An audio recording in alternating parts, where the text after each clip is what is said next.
interrupt this meatballs. conversation about Swedish meatballs at IKEA with Maroon 5's Adam Levine for a conversation. Round of applause. The man is in the building.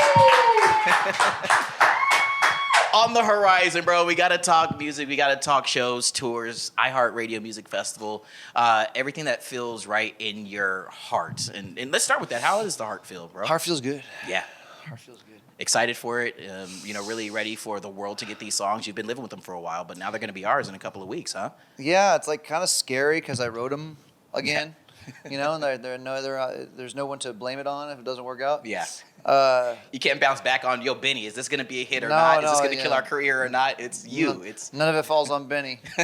But yeah, like it's exciting though because I think at this point in our career it's time to get back to what started it all and hopefully not. And it still feels like us, but it doesn't feel. It feels new. Well, great. you have mentioned, it's getting back to, and I wrote it down right here, man, just kind of that band songwriting, the original things that we know and love of Maroon 5. But how do we put a 2025 twist or vibe, or what have you learned, you know what I mean, that kind of gives it a little, twitch to the right a bit? I think producers played a huge role. I think, Fede, which I can't pronounce the last name, Vindiver. Fede Vindiver. He was incredible. He's a real musician's producer. Yeah. Jay Cash and I doing it together again, and so Jay Cash kind of oversee it all. Introduced me to Fede. Just like the people around me, the band, keeping it kind of a tight nucleus, like of really musician based stuff. It feels.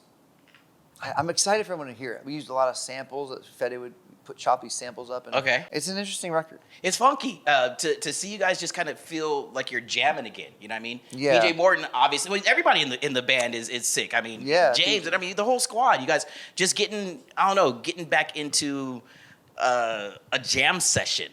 What was that relief like when you guys just knew that was the direction that this sound was going to go in? Just having just having it be from us, like that, to me, that the most important thing was it came from us, and that at the end of the day, like, we could stand on the fact that no matter what happens now, we did this ourselves. For sure. We didn't want to try to chase too much. Like and like the experiences that we've had and the co-writes we have done, no disrespect on that end, because, I mean, it brought us to here. Yeah. I mean, think about like all these amazing artists or amazing writers and producers we wrote with over the years, who really are largely responsible for some of these hits.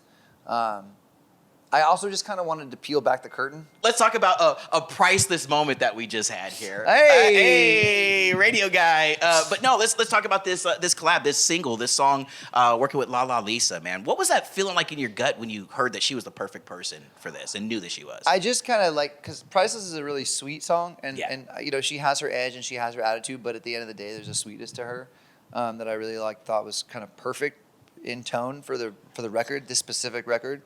And the shoe fit. Like it was like it was kind of the first person I thought of. And that combined with you're watching White Lotus one day and you're like, I think she'd be great for the Priceless. Literally, like that's kind of how it felt together. Kinda, more or less. And I don't know, it felt right. And that's a huge part of their album is there's very little about it that wasn't all done with this, like I said, tight unit. Yeah. And all the things and all the concepts. And so we really wanted to be mindful of that when we chose people to go out to. And I don't know, I mean, Little Birdie's telling me that there's some people that are collabing on this album that might be in the same T-Mobile Arena in Vegas with us. Well, we got Lil Wayne. Well, damn it, he said it, ladies and gentlemen. Yeah, dude. Lil Wayne, we got Sexy Red. Come on now. And she was cool because she wanted to do something early. She just wanted to do something. And then I wrote this song called I Like It, which is really hooky and fun. And you want to hear a creepy thought? I think Tupac could still be alive. That's moving on. Moving on, bro. The tour this fall. I mean, let's talk about Love Is Like. Yeah, hitting the road. Gosh, man, you guys have been able to traverse the world several times over. What is that challenge still for you all to hit the stage? What are you looking for that's new for you this year?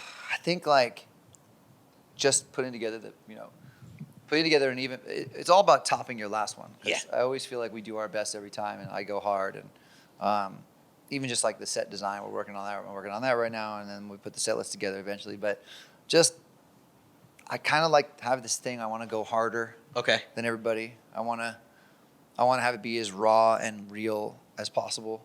Yeah, it must feel amazing. How must it feel? I don't want to presume. You know, being able to leave the stage knowing that you've given it your all, that you and the guys have just gone out there and just had a blast, but you're creating these memories for everybody who steps their foot in these arenas, and they leave still talking about that moment they spent with Maroon 5. And Claire Rosencrantz, by the way, dude. She's badass. Claire is badass. You know what I love most about Claire is her dad. Her dad is a rock star. He plays in the band too. But I to have this tour go, That's cool dude, as shit. it's gonna be That super makes me fun. like her even more. Yeah, what's that gonna be like for you guys to hit the stage and make that happen? It'll be awesome, man. I honestly like I think we have this now. Touring is so different because like we have all these songs that everybody loves, and tickets cost a lot of money. Yeah. And we play in these big places, and it's kind of like I just feel this great.